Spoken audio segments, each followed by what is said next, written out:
ஒவ்வொரு பெண்ணும் தன் ஆள் மனதில் என்ன நினைக்கிறாள் என்பதை கண்டுபிடித்து வந்து சொல்லணும்னு ஒரு இளைஞன் எல்லா இடத்திலும் தேடி ஒரு சூனியக்கார கிழவியிடம் இதே கேள்வியை கேட்கிறான். இதை சொன்னா எனக்கு என்ன தருவான்னு அந்த கிழவி கேட்குது.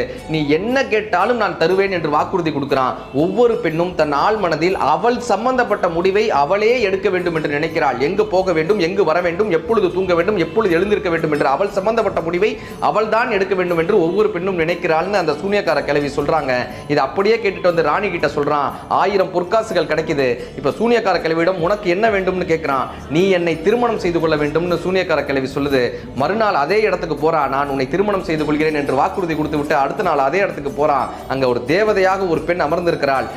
நீ என்று கேட்கும் பொழுது, நான் உன்னோடு இருக்கும் பொழுது இப்படி தேவதையாக இருந்தால் வெளியே இருக்கும் பொழுது சூனியக்கார கிழவியாக இருப்பேன், வெளியே இருக்கும் பொழுது தேவதையாக இருந்தால் உன்னோடு இருக்கும் பொழுது சூனியக்கார கிழவியாக இருப்பேன், நான் எப்படி இருக்க வேண்டும் என்று நீ சொல் என்று அந்த பெண் சொல்கிறாள். ஒவ்வொரு பெண்ணும் அவள்